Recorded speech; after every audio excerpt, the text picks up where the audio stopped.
e eu tive curiosidade e fui ver. E eu só eu acho que nós todos estamos sujeitos a provocar, a dizer coisas racistas, homofóbicas, mas eu acho que temos que tentar ouvir o outro, porque se eu te digo, eu senti-me ofendida, podes sim, é legítimo tentar saber o porquê, mas a partir daí não usa mais, não tenta justificar por cima de um erro que tu já fizeste, porque até onde eu sei que a própria a cantora cabo-verdiana que estava presente, ela disse que ela sim, ela manifestou o seu desconforto após a gravação, não em frente às câmaras, mas depois, mas que não foi feito um pedido de desculpa. Por que não? Se fosse uma outra pessoa, talvez, que tivessem ofendido de uma forma indireta ou inconsciente, será que pediriam desculpa? Não custa nada. Acho que nós todos, eu mesma estou sujeita a usar frases discriminatórias, porque às vezes usamos inconscientemente, como eu digo no livro, mas a pessoa já disse, ofendeste-me porque isto e aquilo, porque é que não pedes desculpa? Tende a justificar por cima do erro e não pedes desculpa, dizer à pessoa não tens sentido de humor, acho que foi a resposta que deram, não tens sentido de humor, isso não tem humor. E quando tu vês que toda uma comunidade ficou ofendida, há qualquer coisa de errado aí. Exato. Eu acho que faz muita falta pôr-nos na posição dos outros, pôr-nos na pele dos outros e tentarmos entender, não é? Eu acho que se tu aleijas alguém, a pessoa te diz, olha, está a doer, está a doer, está a doer, a pessoa que está aleijada tem que um dia parar e pensar, epá, se ele diz que está a doer, é porque deve mesmo estar a doer ou deixa-me Estar a doer, sim. Em vez de estar a dizer, também só te queixas e estás-te a fazer de vítima, isso e aquilo, não é? E eu acho que faz muita falta isso, esse tipo de empatia e esse pôr-nos na pele dos outros também. Tu, por exemplo, e o processo em si, já podemos voltar a falar deste tema, mas vamos voltar ao livro porque eu quero falar bastante do teu livro. O processo em si de lançamento, de aproximar-te das editoras, o contacto com as editoras, como é que foi, qual foi o feedback, pediram-te para alterar alguma coisa ou não? Conta-me um pouco como é que foi o processo após teres escrito a primeira versão, como é que foi depois de ir às editoras? Eu comecei por pesquisar quais as possíveis editoras, porque cada editora tem o seu, tem o seu critério para publicar. Não publica, uma editora não publica necessariamente todo o género literário. A minha opção, por acaso, foi a Chiado Books e a Chiado Books aceitou. Não alteraram o título, que era a única que era quando eu assinei o contrato, que era a única informação, algo meu, criado por mim, que poderia ser mudado. Era somente o título.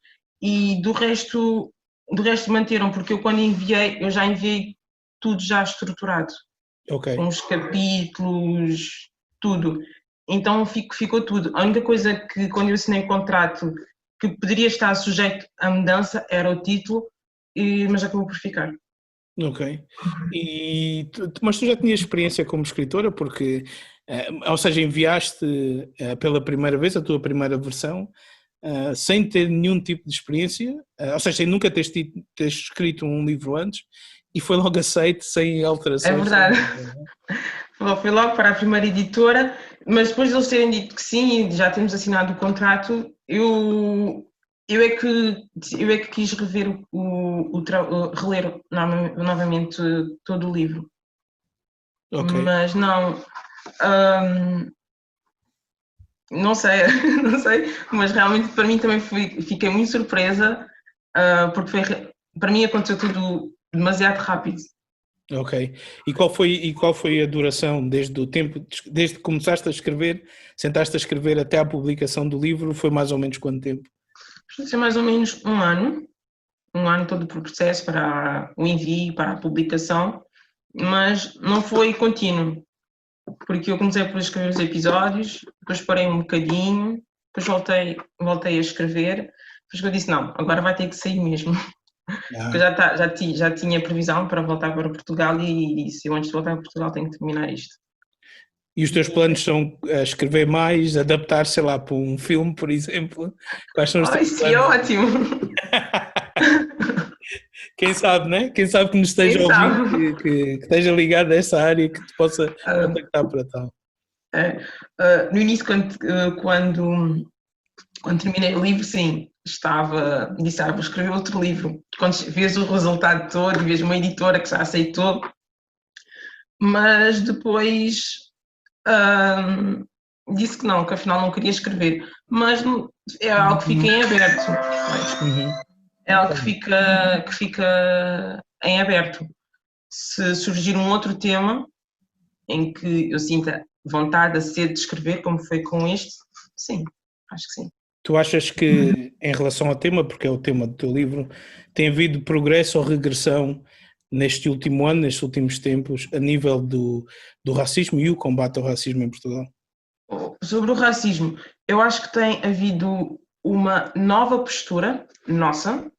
Uhum. Acho que temos tentado lutar, porque acho que já percebemos que o silêncio não gera mudança, então temos vindo a impor, a usar as nossas vozes, a dizer não, como eu disse, não é fácil expor uma situação de racismo, mas hoje em dia já falamos, já contamos a nossa realidade, eu passei por isto e aquilo, sem vergonha, até porque nós não temos que ter vergonha, as vítimas somos nós.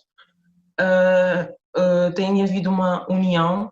Eu acho que da nossa parte, como disse, por exemplo, em 2002, em 2003, quando eu passei por aquele episódio, se nós vimos que tem havido sim uma evolução da nossa parte, acho que temos estado a lutar contra.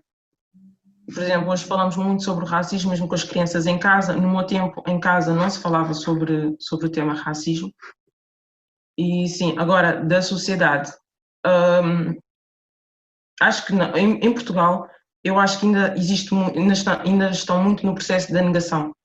Eu acho que só quando estiverem no processo do reconhecimento, sim, querendo ou não, nós como brancos somos privilegiados, vivemos num sistema racista. Se mesmo que eu, mulher branca, não seja racista, eu tenho um privilégio. Quando eu começar a existir esse reconhecimento pela parte de todos, aí sim haverá uma mudança, uma vontade à mudança. Mas enquanto estiverem na etapa da negação, não. Mas sim, nós estamos a mexer e a manifestação que houve em Lisboa é a prova disso. Mesmo Estiveres presente? Estiveres presente? Não, Estiveres porque eu presente? moro no sul, moro Ok. do Algarve. Estás lá. Infelizmente não pude participar. E tive a participação não só da nossa comunidade, não só da comunidade negra, mas também dos brancos e caucasianos, e isso é um caminho. Mas acho que ainda falta, porque vejo, posso falar, por exemplo, do Ventura. Uhum. O discurso que ele tem é porque ele tem esse discurso porque ele sabe que tem uma parte do povo que se identifica com ele e que a quem agrada esse tipo de discurso e que partilha as mesmas opiniões do que ele. E quando tu vês uma pessoa assim na Assembleia. E qual tem sido o feedback em relação ao livro, do feedback que tens tido? Como é que tem sido? Como é que tem sido a recepção ao livro? Como é que tem sido o feedback? Do livro, as pessoas têm falado muito do racismo disfarçado, que eu exponho aqui no livro. Também têm falado muito sobre a escrita, que é uma escrita bastante acessível, e até agora o feedback tem sido positivo. Porque até é um livro fácil de ler, é um livro, Sim. ou seja, não é daqueles livros grossos que demora-te uma eternidade. Não, Diz. É uma linguagem fluida. Foi algo propositado, tu quiseste mesmo manter a linguagem fluida para ser acessível a todos e não Sim. fazer um livro enorme para ser de fácil leitura, por exemplo, no verão, na praia, que levares o livro para todo lado. Foi uma estratégia propositada tua? Foi porque quando eu estava a escrever o livro, quando estive a escrever os episódios de racismo, foi fácil. Mas chegou um momento que eu disse assim, eu tenho que tenho que encontrar uma escrita. Uhum. E depois eu disse, não tenho que encontrar uma escrita literária. Eu tenho que ir ao encontro daquilo que eu sou. Se eu estou a falar da minha identidade, eu vou sim falar, eu vou escrever, por exemplo, quando na parte dos diálogos, eu já escrevo da mesma forma que eu e as pessoas que vivem à minha volta falam. Quando estou assim a descrever alguma situação, posso fugir um pouco desse registro, mas quando estou a fazer os diálogos, não fugir desses registros. Há escritoras dos PALOPs e não só que te inspirem, que tu leias, que tu possas recomendar. Existem, porque eu vou-te ser sincero, eu não conheço muitas, conheci-te a ti, conheço muito poucas. Há mais alguém a fazer um trabalho idêntico? Há mais escritoras a lançar Parecido, livros como tu, sim. que tu possas recomendar aqui aos nossos ouvintes? Tem, sim. Olha, de caso tenho aqui.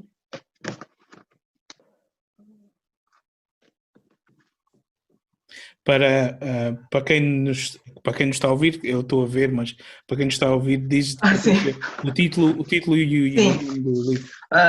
Eu tenho aqui um que é da Thelma Tivon, que é um preto muito português. Interessante. Um preto muito português. Fala também sobre a identidade, de como é nascer e crescer num país em que te vê como filho bastardo. Também é da mesma editora, da Chiado Books. Ok. Um preto muito português. Português. Também Sim. disponível na Chiado Books, não é? Também na Chiado Books. Tenho este aqui da Jamília Pereira de Almeida, que é Esse Cabelo. Ok. Que fala também fala sobre a identidade e como quando o título pode enganar, pode parecer que é algo fútil, mas não é o caso. Olha, eu até pensei mais a temática do afro e de tensões e tudo isso. Essa temática.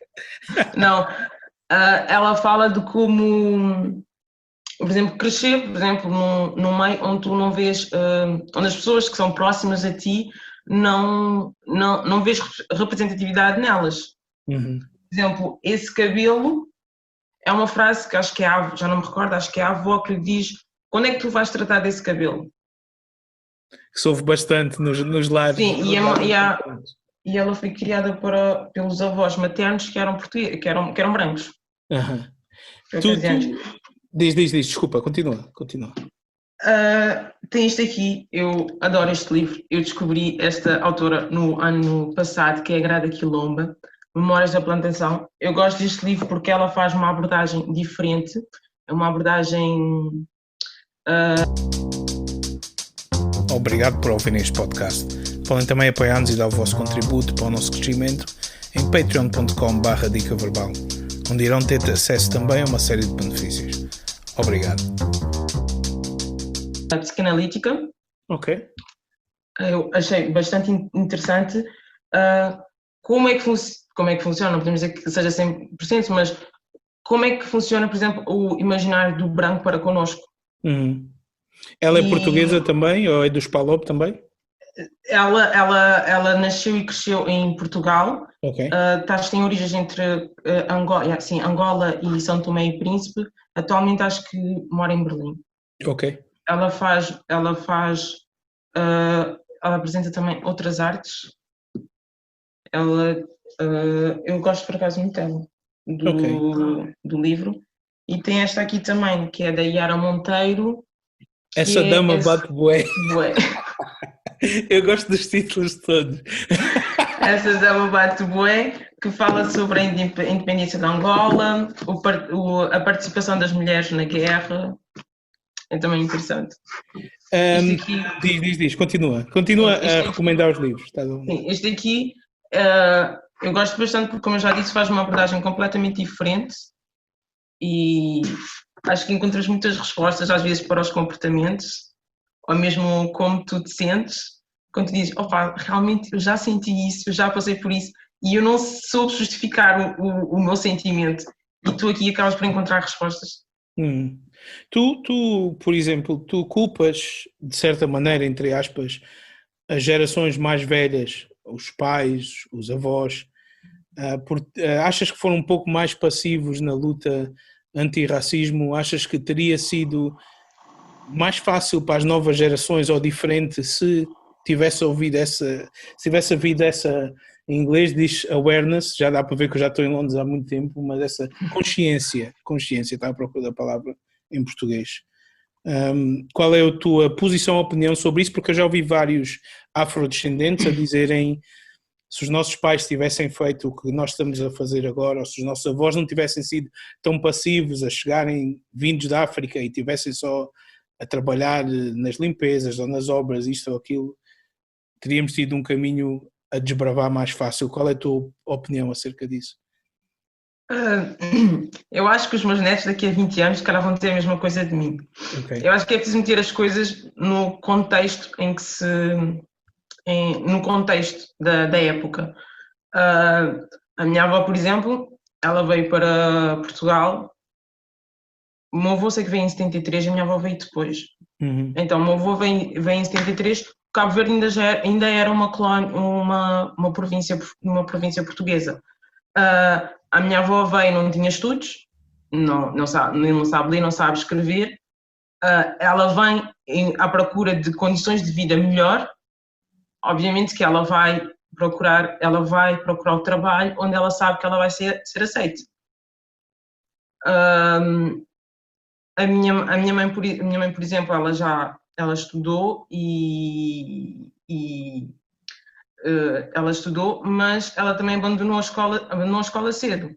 E se tu fores ver, todos da época da década da minha mãe foi mesmo. Tiveram de ter feito até 6º ano e depois abandonaram os estudos. E depois tem a minha geração, que normalmente acaba, vai até o 12º, mas continua ou não os estudos. Então, é preciso colocar as coisas no... É fácil falar, mas temos que ver a realidade do passado. Ninguém muda a realidade de um dia para o outro. E eu vejo desde a minha mãe até a mim, até hoje. A minha avó fez o que pôde, para a minha mãe não passar por aquilo que ela passou. A minha mãe fez o que ela pôde para eu não passar por aquilo que ela passou. E eu vou fazer o mesmo para os meus filhos, para os meus netos.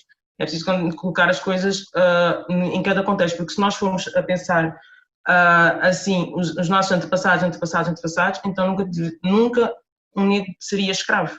Eu concordo contigo. O que eu costumo responder a quem tem esse tipo de afirmação é como tu disseste, as prioridades e as lutas eram diferentes. E foi uma forma de luta também, né? Ao inserirem, os nossos pais e avós, ao inserirem-se a chegarem da África, inserirem-se nos locais de trabalho, eles foram, muita gente em diversas partes de Portugal nunca tinham lidado, porque nem todos foram para as colónias, muitos nunca tinham lidado com negros, até vir a imigração da África. Ou seja, foi luta também. Pode não ter sido uma luta tão militante como hoje em dia, tão política como hoje em dia, mas é uma forma de luta, porque tu normalizas também.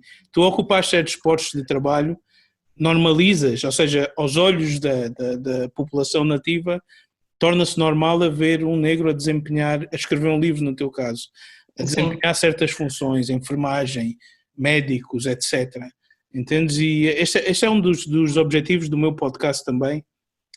Eu tento convidar pessoas e irei tentar, não exclusivamente, mas irei tentar convidar pessoas das várias comunidades, não apenas palopes, que empreendem, são escritores, têm vários tipos de profissões, para primeiro inspirar quem nos ouve, a não desistir dos seus projetos e verem que existem outros caminhos, e também para normalizar e mudar esta imagem que tu sabes que existe, que muitas vezes é negativa acerca das diferentes comunidades, não é? Exato. Eu acho que sim, que o que tu fazes, mostrar outros trabalhos de outras pessoas, acaba por mostrar aos jovens que eles têm um grande leque de escolha. Por exemplo, eu vou-te contar um episódio, uma vez uma criança, em que perguntámos, devia ter 6 ou 7 anos, perguntámos a ela o que é que tu queres ser quando cresceres? E ela disse empregada doméstica. Não. Mas aquilo era a realidade dela. A mãe é empregada doméstica, as tias são empregadas domésticas. Então, para ela, aquilo é como se fosse uma profissão hereditária. Todos na minha família são, eu vou ser também. E nós, não, mas tu não queres ser outra coisa, em que tu gostas muito de fazer, não sei o quê. E lá ela vinha buscar o que para ela era fantasia, como ser dançarina ou ser atriz. Aquilo para ela já era muito fantasia, mas ela de certa forma já estava encaixada naquela realidade que era, a minha mãe é doméstica, a minha avó foi doméstica, as minhas tias são domésticas, não tem nada de mal, qualquer pessoa pode fazer o trabalho doméstico. O problema é quando as crianças têm aquilo como se fosse uma realidade delas e todo o resto fosse uma fantasia muito longe em que elas não podem alcançar. Exato, é como tu dizes, trabalho digno é trabalho digno, seja qual for, não há nada de mal uma pessoa Não há ser nada. empregada doméstica ou das limpezas ou o que for, mas tentarmos incutir às crianças, que foi o exemplo que tu usaste, que há outras, e se têm a capacidade, tentar sempre atingir, ou seja, ter outros sonhos, outros objetivos também. Não é? Outros objetivos. Por exemplo, eu já escrevi um livro, mas eu também já trabalhei nas limpezas. E por isso é que eu digo, é um trabalho digno como todos os outros, mas Exatamente. mostrar que existem outras, tu podes ser o que tu quiseres. Às vezes o que te falta talvez é oportunidade, porque as pessoas veem o trabalho doméstico muito como se fosse uma extensão do trabalho da mulher. Ou seja, qualquer um pode fazer, porque qualquer mulher em casa faz o trabalho. E o que eu digo muitas vezes é, qualquer pessoa que queira ser médico, pode ser médico, basta ter condições e oportunidades de estudos para o ser. Se não o é porque não teve oportunidade. Porque uma pessoa que queira muito seguir uma profissão, se tiver todos os meios, se conseguir alcançar todos os meios, conseguir estudar e tudo que for preciso fazer para se tornar um médico, ela vai conseguir. Mas tu não podes pedir a uma criança que não tem como estudar, não tem como ir para a universidade, para isso, para ela vai ser uma fantasia. Eu nunca vou conseguir ser.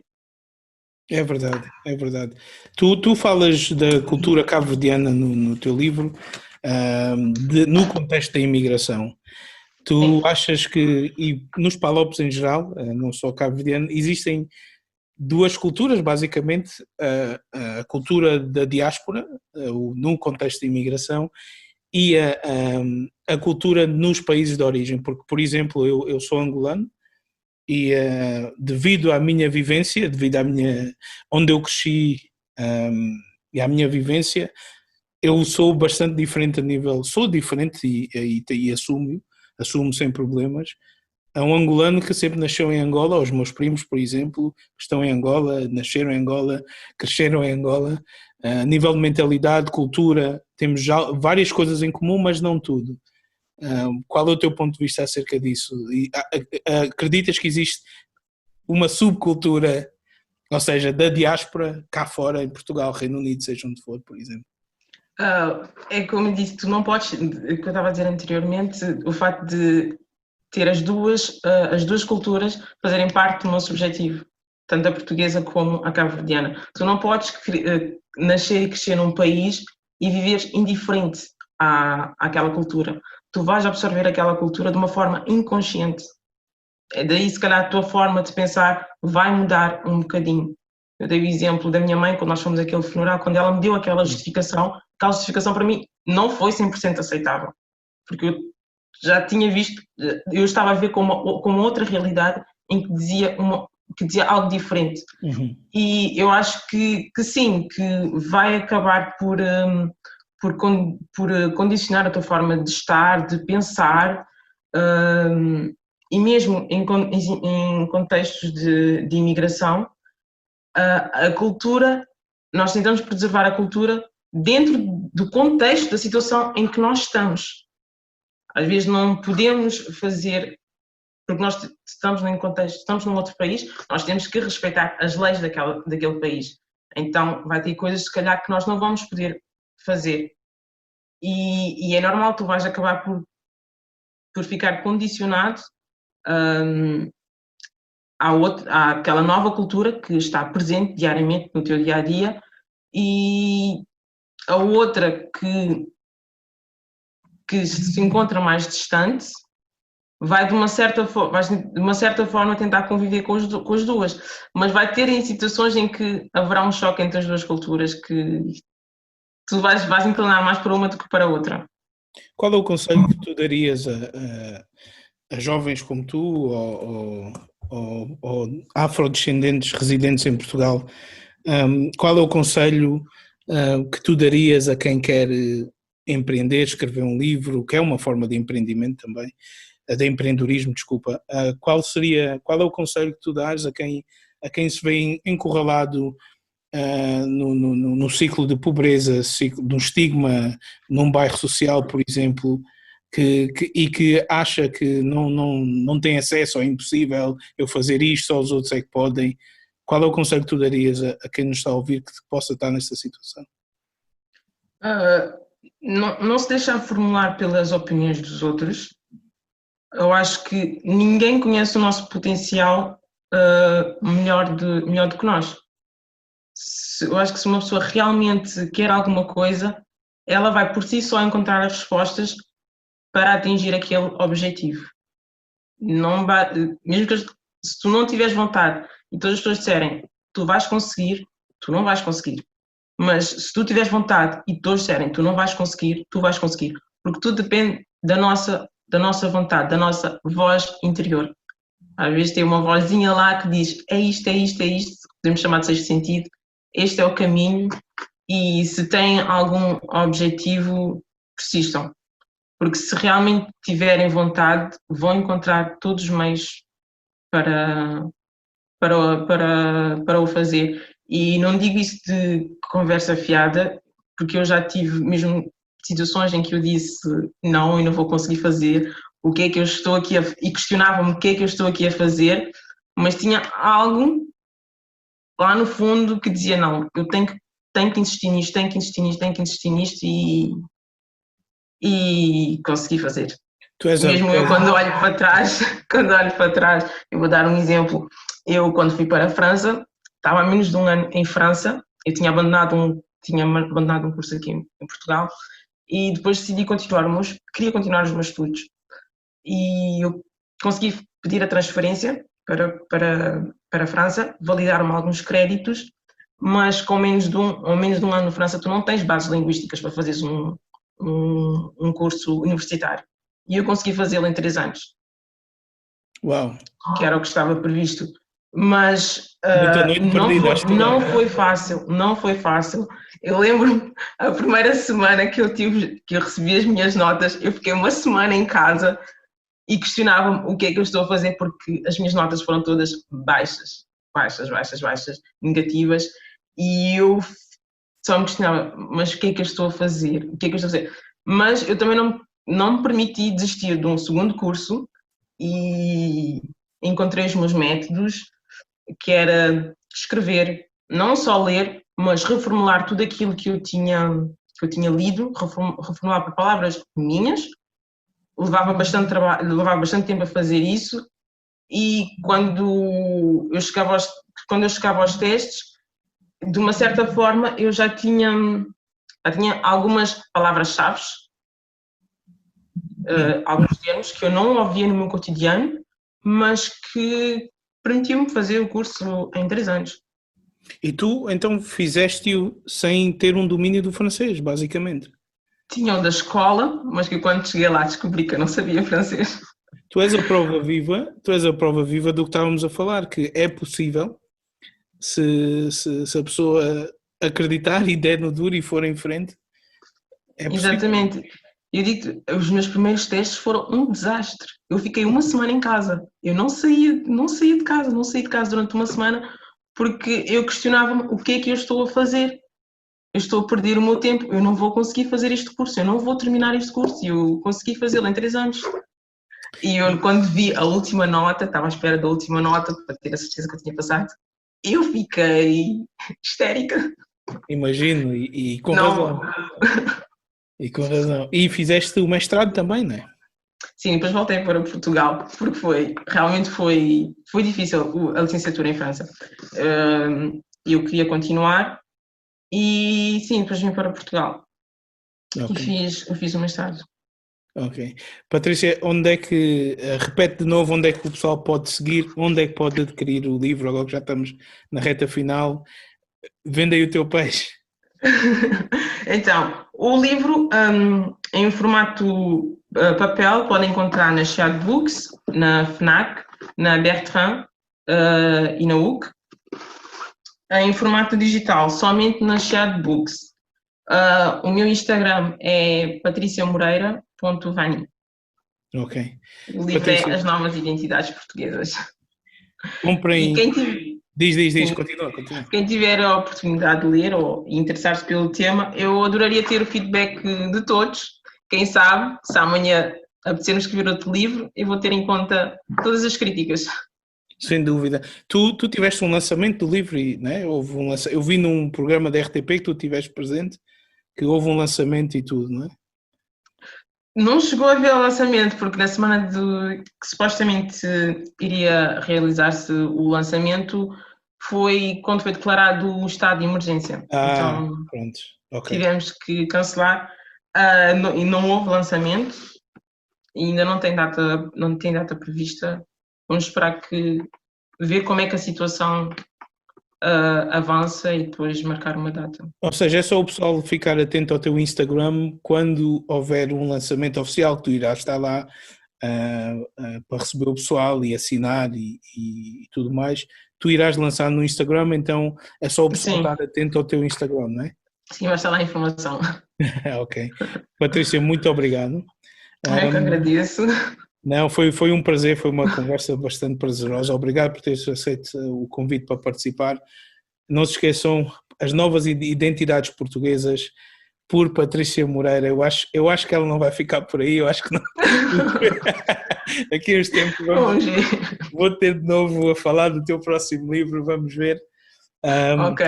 Instagram patriciamoreira.vani, o livro em chiadbooks.com. Não se esqueçam, vejam, recomendo, comprem. Até o próximo podcast. Obrigado. Obrigada.